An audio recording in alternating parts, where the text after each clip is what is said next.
Tēnā koutou katoa. My name is Susanna Shadbolt and I'm the director of Aratoi. It is wonderful to welcome so many of you here today for the book launch and the celebration of Robin White's Something is Happening Here. The event is organised in association with Te Papa Press and Hadley's Books. I have the great pleasure of welcoming our special guests, our very own Dame Robin White, art historian, curator and writer Jill Trevelyan, and our facilitator for the event, David Headley from Headley's Books.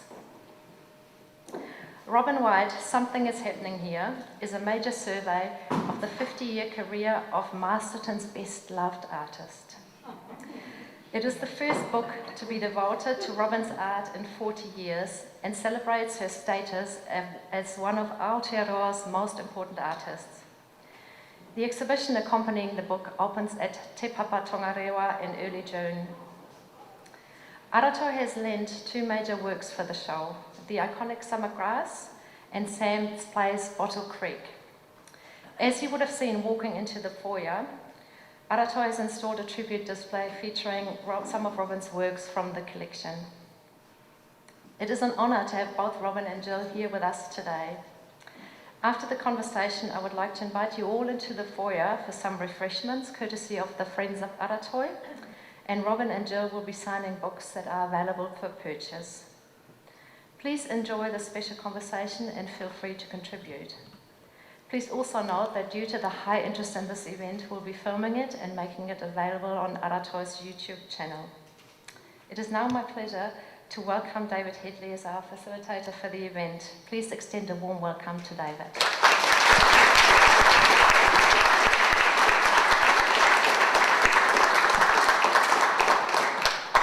Kia ora, everybody.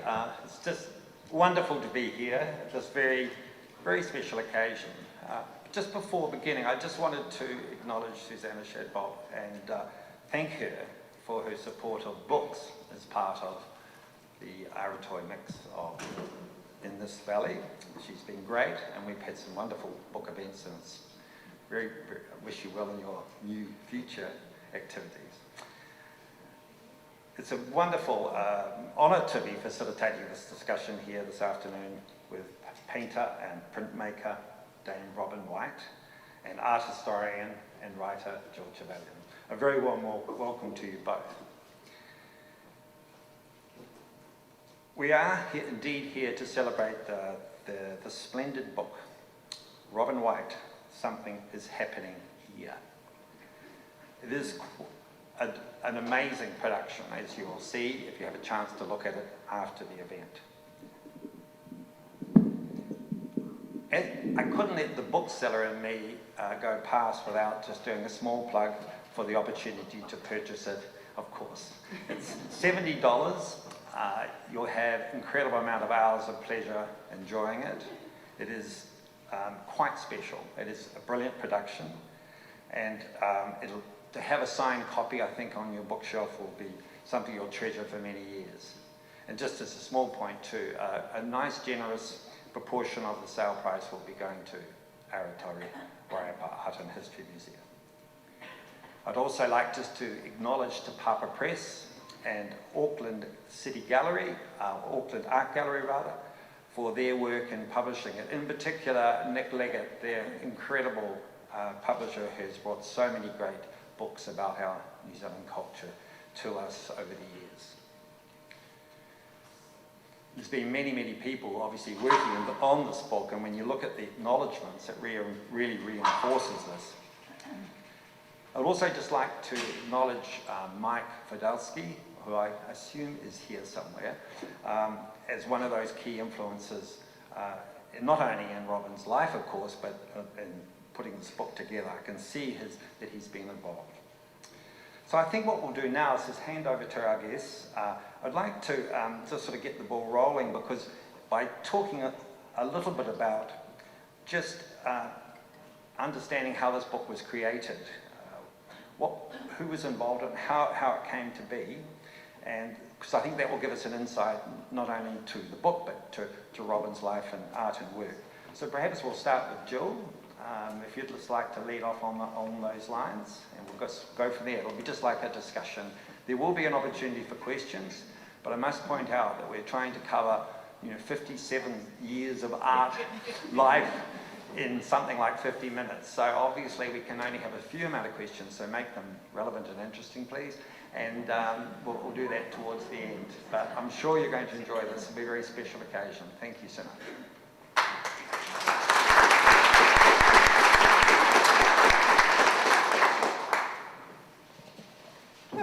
Koto, am I working here? Is that great?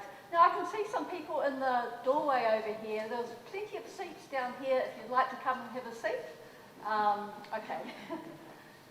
Well, thinking back to how this book began, I suppose I really got interested in doing a book on Robin when I was working on the Peter McLeavey book. And I was really captivated by the letters that Robin had written to Peter from Kiribati, and they really got me thinking. And I remember coming over to Masterton, Robin, and sort of interviewing you for the book. And I said, well, Robin, is there anyone working on a book, on your work, on an exhibition? Can you remember what you said? Yes, I said, I'm too busy. I'm a painter. I'm an artist. I don't write books, and I'm very busy. Sorry. But of course, then I started to nag Robin. I just really quietly sort of nagged her year after year. I said, well, Robin, have you thought any more about a book? She said, oh, no, I don't want a big fat coffee table book. I don't want a vanity publication. And I think I sort of chipped away at your resistance, didn't I? And I remember talking to you one day, and I could sort of tell you were weakening. And you said to me, well, if we're going to do a book, it has to be useful. By this time, I was working with Sarah Farrer at Te Papa, and I remember sitting around with Sarah and having these conversations, useful book. What does that mean for us as editors? This is before Nina Tonga became involved. And Robin, I wonder if you'd like to talk about that. You wanted the book to be useful. What did you mean? What were you thinking then? Okay, so first of all, tēnā koutou katoa, and I'd like to preface what I say in response to your question, Jill, just to acknowledge Susanna and the staff here for the preparation of this event. And also take this opportunity to talk a little bit, to follow on from what Jill said in response to Dave's first question, and to acknowledge the amazing teamwork that I observed between the editors of the book, Jill and Nina Tonga, curator at Te Papa, and Sarah Farrer, curator up in Auckland. And, the quality of their collaboration, which brings me to this business of being useful. Anything that provides an example of people working together for a shared outcome that is to everybody's satisfaction, that's useful.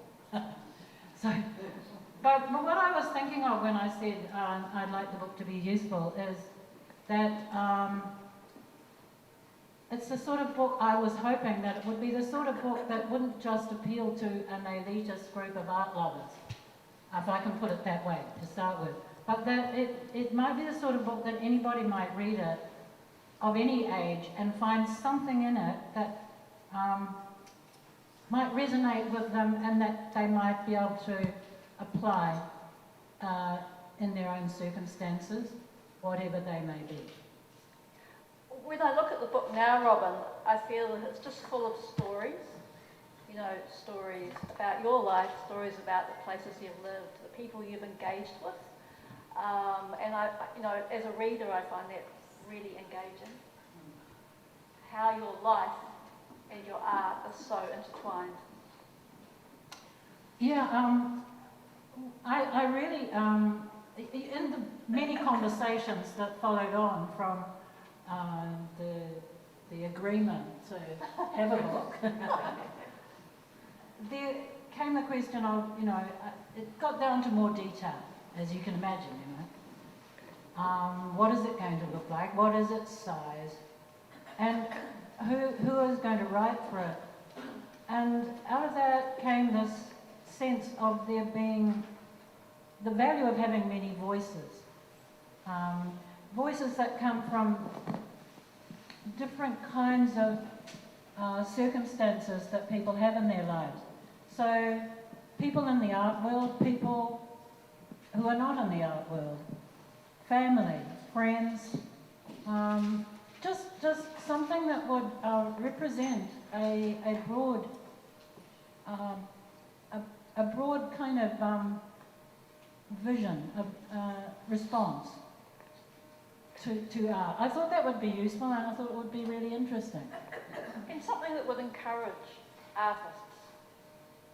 Yes, that's right. And, I think back to my own life and the kind of things that encouraged me as a young woman setting out on a career, being very serious about it, coming to terms with what it means to be professional,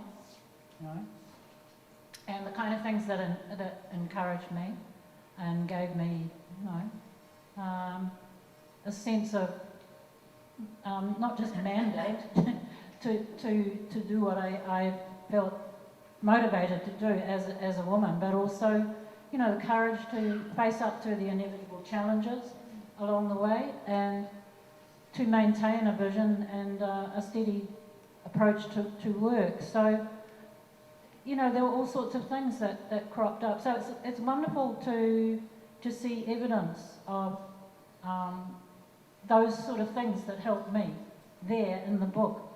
I think, for example, of what our son Michael wrote, talking about what it was like being a little boy growing up. A child born to an artist who was very dedicated and to her work, and growing up in a studio, and what that was like, and then having a mother who says, "Sit still while I draw you," and how does that feel? And then having a mother that takes you around art galleries without, saying, "Do you want to come, dear?" No, you're coming because there's no choice here. And I think of my children, our children, and how they have assisted me by just being so understanding and putting up with this mother that was very often quite neglectful. Well, they got fed and everything, but sometimes I just wasn't there. I was there, but I wasn't, if you see what I mean. Your mind wasn't there. I'm not here, dear. Yeah, I have things to do.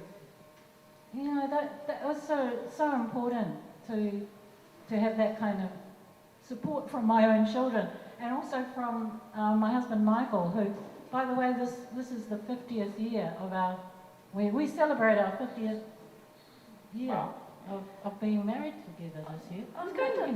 That's a bit of a milestone, I think. Says something, doesn't it?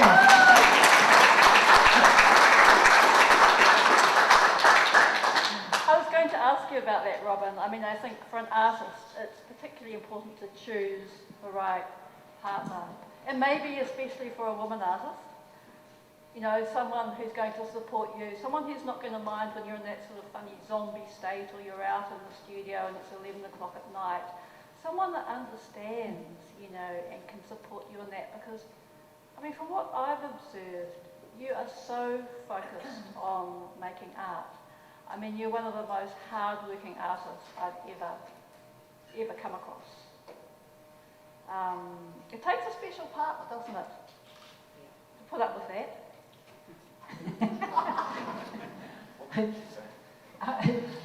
Michael is here. You can ask him. over a cuppa. I think most of us here perhaps have already made our choices. But if to any young person setting out on life's journey, the choice is very important, and I do remember the conversations that Michael and I had in those early days, and what our aspirations were, and did they sort of, was there some coherence in what we believed and what we hoped for in our lives? And it seemed that there was. So we got married, and it turned out to be the case.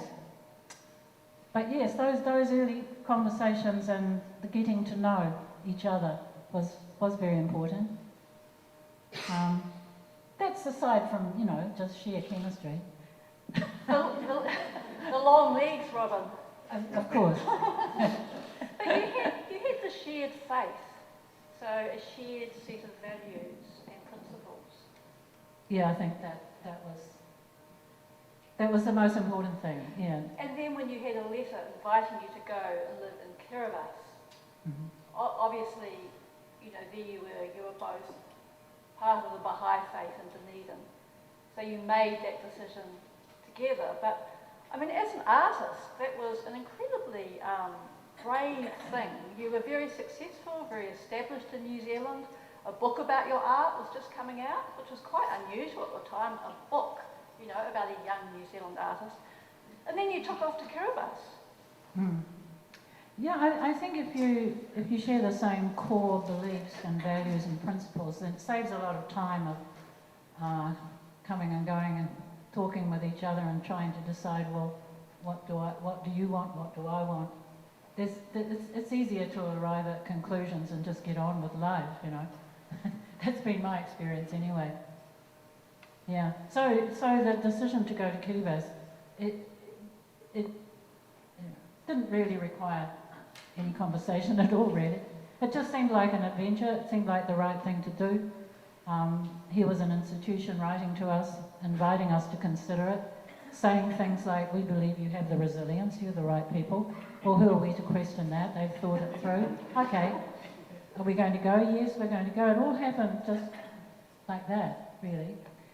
But as an artist, you sort of had to just stop and start from scratch, didn't you? You had to completely rebuild your practice in response to this new place, these new people, the new culture, new language, new everything.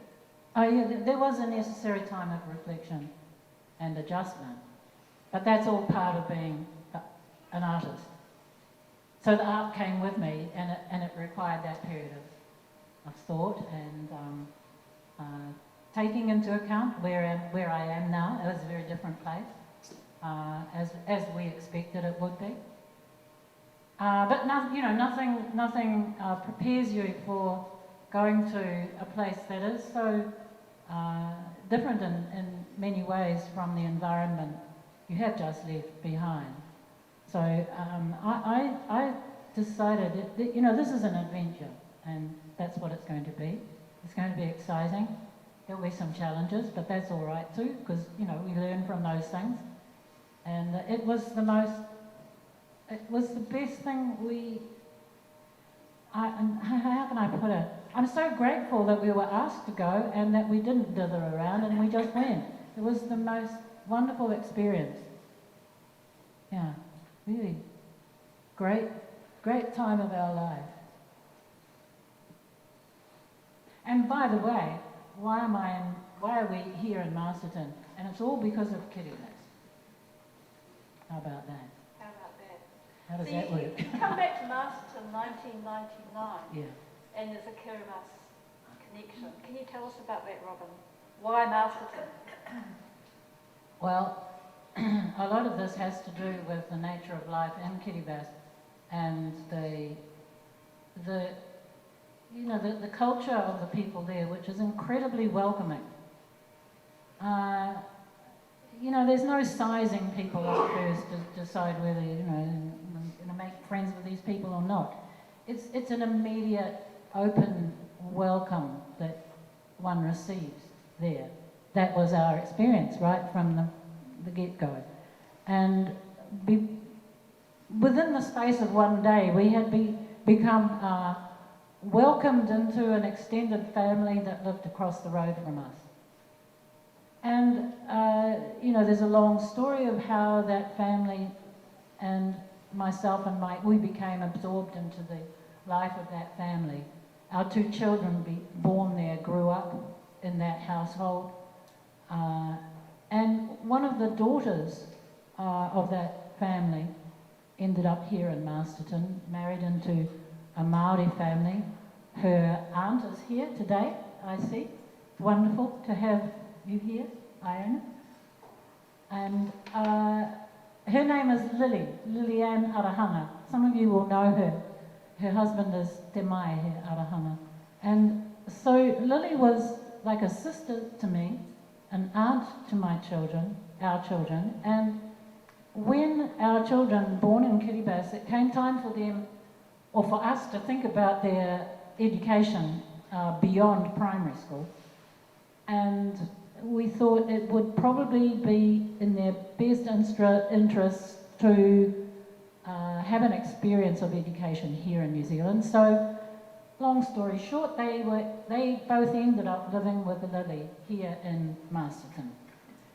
At which point Mike and I decided it's better for us to be with our children. So we made the very difficult decision to leave Kiribati and come back to New Zealand and to locate ourselves here in Masterton so that we could maintain our connection with the Kiribati culture and the Kiribati language, given that that was the first language of our two children born on Tarawa.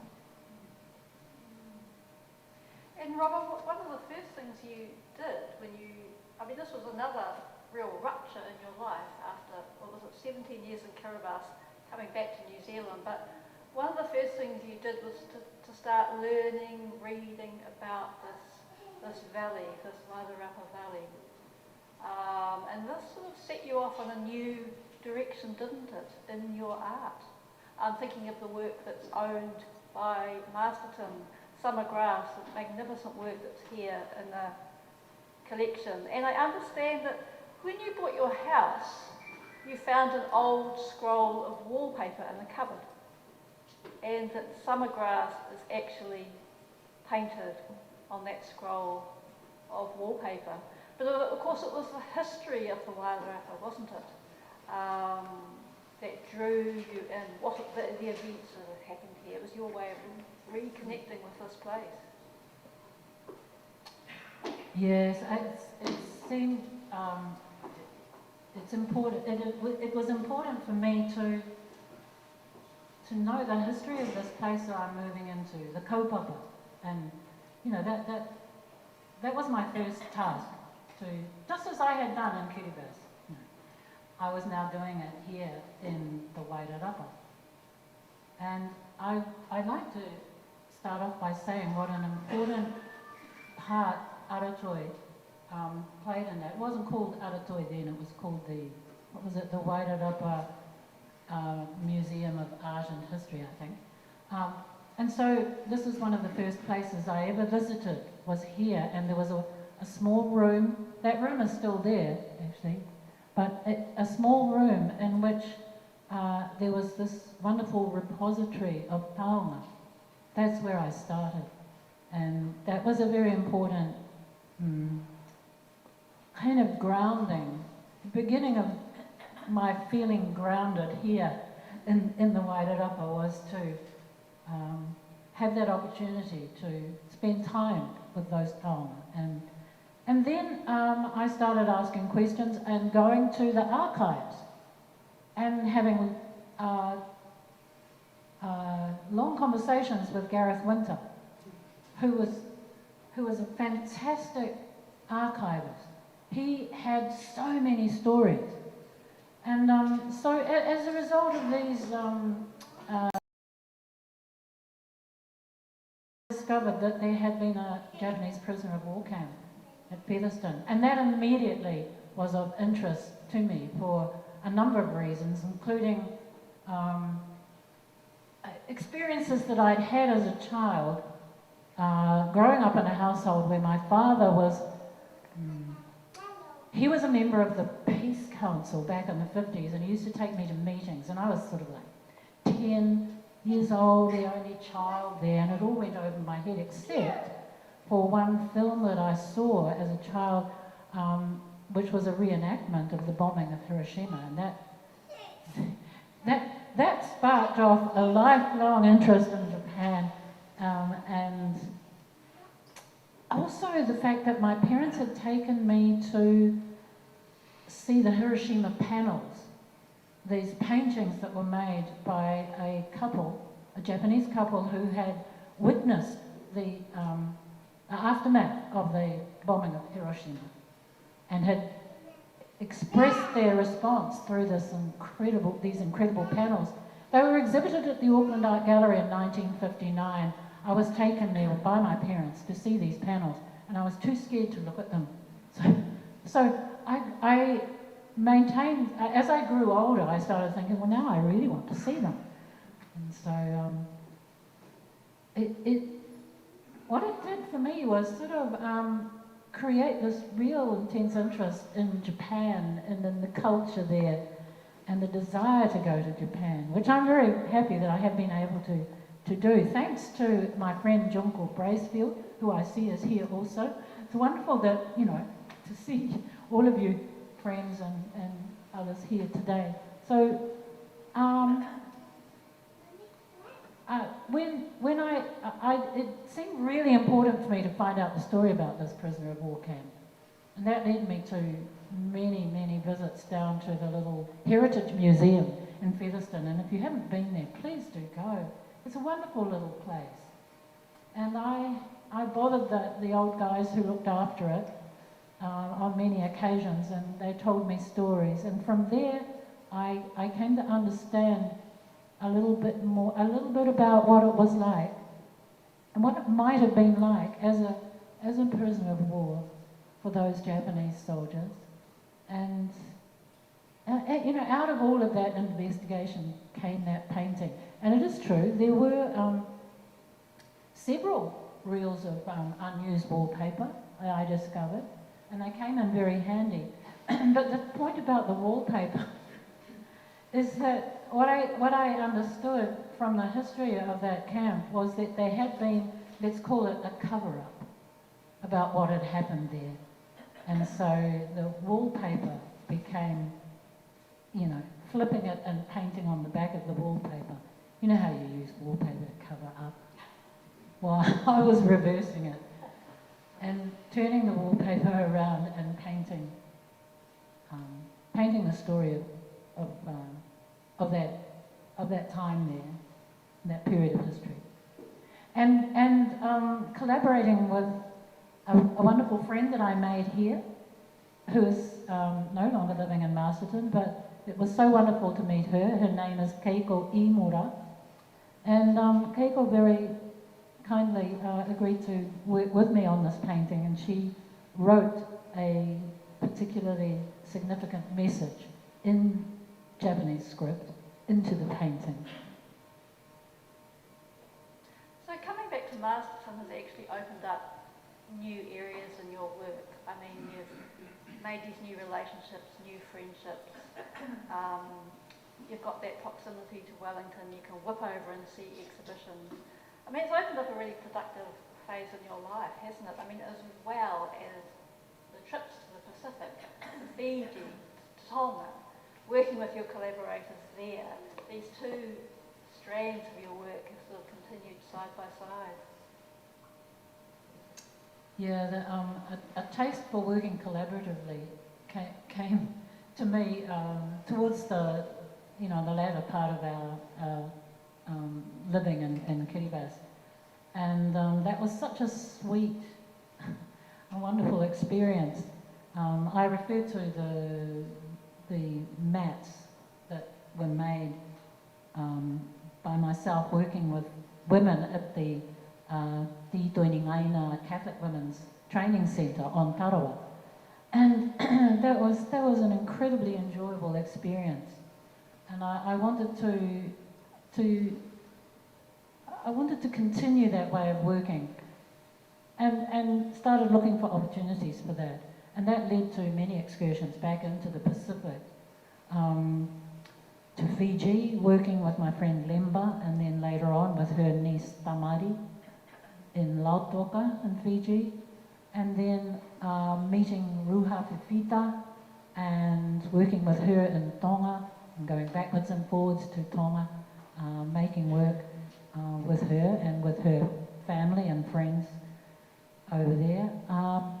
And more recently in Auckland. So Auckland has now become a sort of default Pacific, really. Well, your travel's been rather limited, hasn't it? Yeah, COVID took care of that. But yeah, that's a particularly rich area of my practice, which I really value. And you know, I look at those works that are made collaboratively, and I think of all the fun and the things that we shared and that we learnt together, the way that we helped each other progress our own work in our own way, and have, outside of our collaboration, been able to apply that in our own lives. And then we come together again. You know, it's a wonderful ebb and flow, and sharing that journey with these women has just been extremely rewarding. These young women, Robin. Well, yes, there's a certain I'm being pragmatic here too. Some of the work is quite hard, so it's handy having people you're collaborating with who can cover for you. I've been there with Robin when she's been making these works, and you know, it's up at 6 o'clock in the morning and it'll be 11 o'clock at night and she's still cracking on. So I don't think there's any doubt about your stamina, Robin. One of the things that was actually a challenge for us as editors with the book was that Robin just kept making the work. I mean, we drew up a list for the book back, I think, in 2019, but of course then COVID came along, so the book was sort of, development of the book was delayed. And so last year we had a real scramble to add new work into the book. There's a couple of works that Robin made for the Peter McClevey Gallery that were exhibited in November last year, I think it was. So actually getting those images into the book, you know, in time for it to go to the printer, was a real scramble. But it was really important to have the book as up to date with Robin's practice as possible. So we've also, in the book, we've got works from the project that Robin did with Ebony Fafita for the Art Gallery of New South Wales exhibition last year. So our publishers, I think, were very accommodating. They understood, you know, that these deadlines just needed to be stretched for the sake of the book. You know, I'm often asked, are you still painting? And well, the answer is yes, as long as I've still got eyes to see, and you know, my head is still in place, and my thoughts. Yeah, there's no retirement plan. Here's a story about Robin. She's out getting in the washing and she falls and breaks her arm. Now, it was your right arm, your drawing arm. So next thing I hear from Robin is that she's actually teaching herself to draw with her left hand. She just has to go on working. Actually, there's a little backstory to that, Jill, because you wrote a fantastic biography of Rita Angus. So I thought, okay, I've got a broken right arm, and this is going to set me back a bit. I've got to do something useful. And so, and by the way, Mike wasn't around. He was down south, in the South Island. So I'm on my own, and I got the fire going, and I set myself in front of the fire to read this biography from page 1. But I hadn't got very far, and there was so much there about how hard-working Rita Angus was. I thought, this is no good. I can't sit around. I can't sit around reading. I could be working. Oh, that's right. I think your father, he he instilled this in you, didn't he? That work ethic. You had to mow the lawns with the hand mower, not the electric mower, because the hand mower would give you good strong arms. Which came in handy playing baseball for the Raglan District High School team. And probably for pushing them. Yeah. But yes, my father was not a man that you argued with. No. One obeyed. So I might just step in here a little bit to see if there's some questions coming and prepare for that. But just before that, I just wanted to ask you about the title of the book and the cover, which is up on screen now, actually. Such an arresting image. And I wondered, I know now, and the words "something is happening here" did resonate with me, but I couldn't quite place it for a minute. But on looking at the book, I now know where those words come from. And with many Bob Dylan lyrics, you're never quite sure what they mean. But what's your?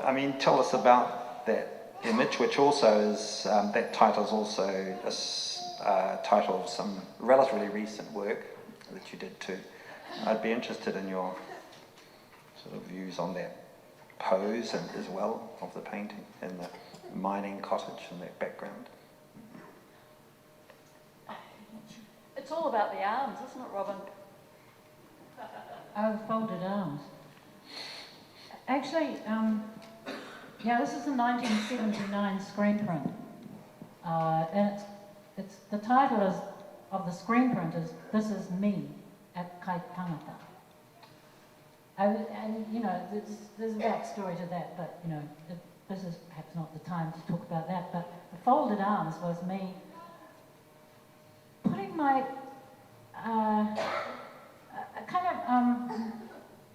mirroring. That's hard to say, isn't it? Mirroring my father and the pose that he adopted for the photograph of himself and another guy called Darcy Hadfield, and they were the 1920s double scull champions of New Zealand. And folded arms, and that's what the All Blacks do when they're having their photos taken. Before when they show each of the All Blacks and they come and they fold their arms. So I'm folding my arms, saying, I'm a man too. I'm like my father. I'm a woman, but I'm a man as well. I can do this stuff. Wonderful. That goes back actually to an ancestress of a Ngāti Awa ancestress, who said, I have the strength of a man, and she saved the waka, mataatu, from drifting away. Whakatane. Whakatane. Yeah. Yes, exactly. So this is me sort of being, I can do this. Yes. But the thing is, I was a little reluctant to have me on the cover. I thought, it's a bit too much me. But Te Papa won, and there I am. There was a great debate because amongst us as editors and Robin, because some of us really wanted a contemporary image for the book cover.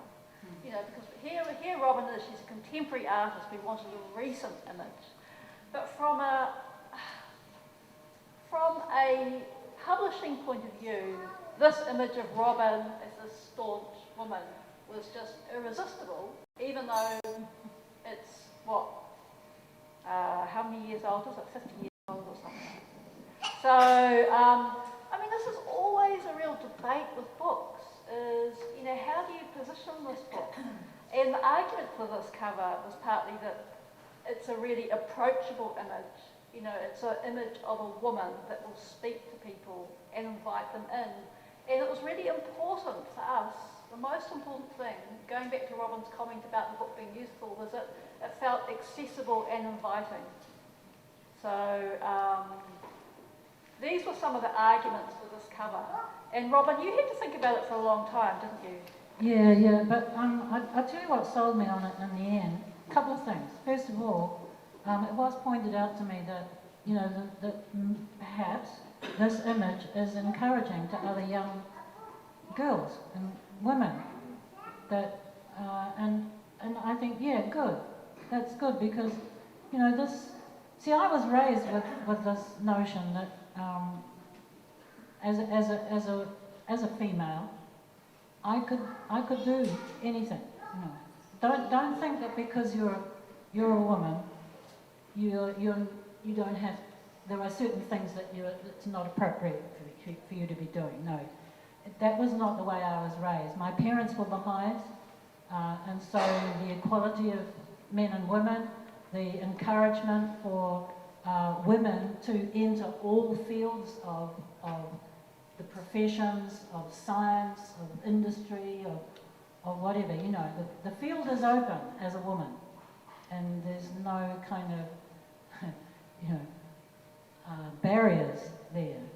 That's how I was raised, and I'm really grateful to my parents for raising me with that attitude. And so if that image can be an encouragement to other young girls, that's all for the better. The other thing, and this came to me, it's more sort of artistic and poetic. That image is the last image in the book that was published back in 1982 by Alistair Taylor. It comes right at the end. And here it is, introducing this. So there is a kind of nice symmetry to that. But I just thought of that after. Yes, because the last book before this was published in 1982, so that's a really long gap between publications. So this book here is covering that early work, also bringing you into now as a contemporary artist. Yeah. I'm sure there'll be another volume coming too, I think. Any questions? This is a good moment, I think, to introduce the audience. If there's anything special anybody would like to say. Oh, that's good, we can talk on. You didn't quite cover off the title. Oh. You did the image, but... Well, Robin made a series of works, was it 2017, called Something Is Happening Here. And these works were made in Fiji, and they were a collaboration with your Fijian collaborator, Tamaru, and your Tongan collaborator, Ruha. And the way you told me about this project was this is the dream team. Because prior to this, you'd worked with Ruha, or you'd worked with Tamaru. But this was bringing those two traditions, all these traditions together, the Tongan tradition, the Fijian tradition. And there you were working in Lautoka in Fiji, us three girls in Lautoka. Yeah. Would you like to tell us about that project, Robin? Yeah, it was a very special experience. As you mentioned, Jill, I had over the years I'd done several works with Tamari's aunt, Lemba, and her sister-in-law, Mbali, and they would talk about they'd tell stories about growing up on Morde in the Lao group and learning the art of working on tapa, bark cloth. It's called masi in Fiji. And then talking about the history and how it was brought to the Lao group from Tonga, and how pre-colonial times the art of masi was a hybrid, like a mix of both the Tongan way of image making and the Fijian style, using stencils. And we started kind of dreaming about reversing the Tapa Trail and taking the Fijian style back to Tonga and recreating that hybridity, which had been lost post-colonisation. Not entirely, but there was a sort of a separating out of the two traditions after they became two separate nations and under colonisation and so on. So we dreamed of that, bringing those two ways of working back together again and celebrating that. And so it was a very special moment to finally bring Ruha and myself and Pamari together and to work together. It was lovely. So when we had this conversation about what do we call this book, it was Sarah Farah, who said something is happening here, and as soon as she said it, we just thought, yes, that's our title. And we just love the associations of something is happening here, because also it's a reflection on the studio, the artist's studio. This is something I'm very aware of visiting Robin, over the months, over the years. You come back, you see the studio, you see this work in progress. You see Robin's work developing over years, the way she will pursue an idea, develop new skills, her sort of doggedness, in pursuing her ideas. It's a fascinating project to watch. So I thought something was happening here, it was poetic and elusive and also had those lovely associations. And you'd already used it in your work. So. It is Bob Dylan, and the song is called Ballad of a Thin Man. And the first two lines are, you walk into a room with a pencil in your hand. Now, and the thing is that the works that we were creating were in fact rooms. They were architectural spaces. And the idea was that the viewer, the person standing looking at our work, was the inhabitor of the room. And who else might be there? What's happening here? You don't know. But you can imagine. So Dylan has in this song this line, something is happening here, but you don't know what it is, do you? Mr. Jones. Yeah, great title. I don't think we can let this pass without, I know we've mentioned the importance of your father in your life, and we know that Mike is the most important man in your life and a big tremendous part of your life and your career. But it'd be interesting just to touch on the fact that you were taught by Colin McCann and the influence of that, I think, is just briefly, and also one can't not mention Mr. Sam Hunt and your that time in Bottle Creek must have been quite special. Just perhaps briefly, we could finish with those two sort of little areas of your work and life. Colin McCann obviously was. I was fascinated when I looked in there to see that he wasn't sort of a traditional art teacher in a sense when you're at Elam School. He looked at it differently. I thought that was most interesting. What was that story, Robin, about when McCann comes into the studio? There you are, all you new young students, all keen to be told what to do. Oh yes, he looked at us and this is my memory, it's a long time ago, so my memory is him walking into the studio. We're all waiting for our instructions as to what to do, and he says, oh, you all want to be painters, do you? Well, go ahead and paint, and then I'll come back and see what you've done in a couple of weeks. And away he went. That was your test? Correct. And it was by current standards, it seems, in an unusual way. But it worked for me. Yeah, that was fine by me. And there were other moments, just moments, when something would be said or done that You know, we all have this in our lives, don't we? We have certain moments that remain as indelible memories that become our lifelong instruction and something to live by for the rest of our lives, or that have influenced the way we see things, the way we understand things for the rest of our lives. He, on one occasion, walked into the painting studio with two big books, one under each arm. One of them was Janssen's History of Art, which was our textbook at art school. It's still in publications, but it's not quite the same as it was back then, no, but, you know, it's still around. And under the other arm was a big picture book about Jackson Pollock.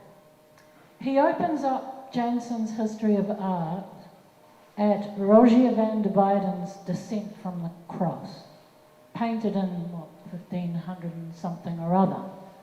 Then he opens up Jackson Pollock's Blue Poles, painted in 1950 something or other. Puts them down on the floor and then proceeds to talk about structure, about the abstract aspects of painting. Right? I've never forgotten that. And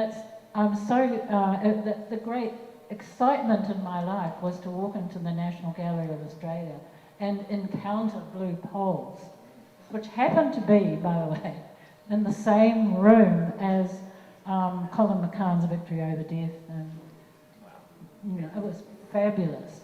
And then, more recently, I think 2007, I'm in Madrid with Michael, and we go into the Prado, and there is the Descent from the Cross. So I feel, you know, there's a kind of a completeness that has taken place in my life in regard to, you know, these paintings and the lessons learned from Colin McCann, a kind of a dotting of the sentence. But I want to pick up on what you've said about teachers and how important education is and what a huge influence our teachers have on us. And in that regard, I want to acknowledge Fergus McGrath from Raglan District High School, who assisted me through doing school certificate art. I think I was the only student doing it. And he was not a qualified art teacher or anything. He painted on black velvet. And, you know, but he was kind. He was kind and he was encouraging. And he just let me alone to you know, do what I felt, and he made a few encouraging comments, no doubt. I got through. It was my top mark, actually, for my school certificate. And then my next teacher, Mrs. Hardcastle, otherwise known as May Smith, who in the 1940s was a leading light among the young painters in New Zealand, and there's work of hers in the collection of the Auckland Art Gallery. She was my teacher at Epsom Girls Grammar in the 6th form, and then later on, after I left Raglan District High School, I did the upper 6th, 2 years in the 6th form. It used to be 6th and then upper 6th at Epsom Girls Grammar. She was my teacher, and she's the one who said, you have to go to art school. And, you know, This is what he did. But, you know, these were critical moments. And all I did was seize the opportunity, listen, and I obeyed these adults. Thank goodness, because, you know, that was a great moment entering art school and discovering my family there. I'd always felt an outsider, that I was a pretty odd kid. You know, I didn't have a close sense of relationship with my peers when I was at school. But once I got to art school, I found a family of like-minded folks. And people that you're still involved with today, people who came to the launch of the book in Auckland a couple of weeks ago, still very much part of your circle. Very much, yes. Well, I think that's really great time to sort of wind up. I just want to say that, like in Auckland, here we are today, your whānau in a way and I have been honoured to be here to share in this experience and in this book and the exhibition that's coming. In a way, isn't it wonderful to be able to be appreciated and revered as an artist within your own lifetime? And I know, Paul Gauguin, a Pacific artist, also wasn't. And I know you're too humble to really dwell on that too much, and all you want to do is get back to your studio and work hard. But we as a community, really do enjoy celebrating your wonderful work, and you're such a wonderful person to be around. So thank you. Thank you. Dave, thank you.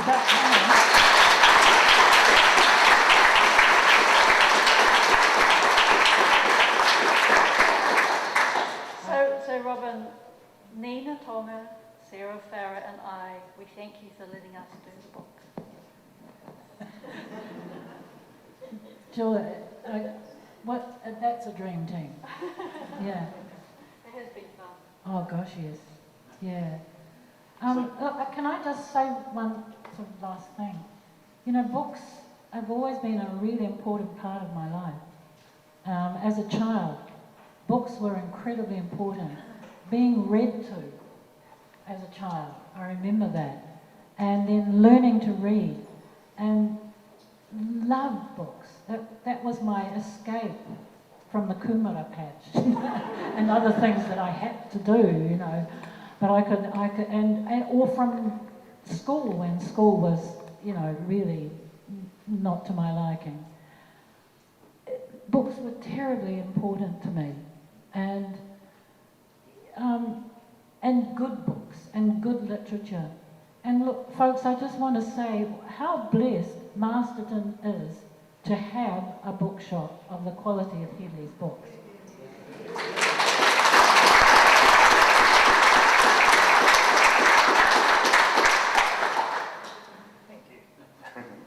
Okay, so it'll be refreshments served outside, and I'm sure Robin and Jill will be delighted to sign books. And thank you all for coming and being part of the special occasion. Yes, thank you.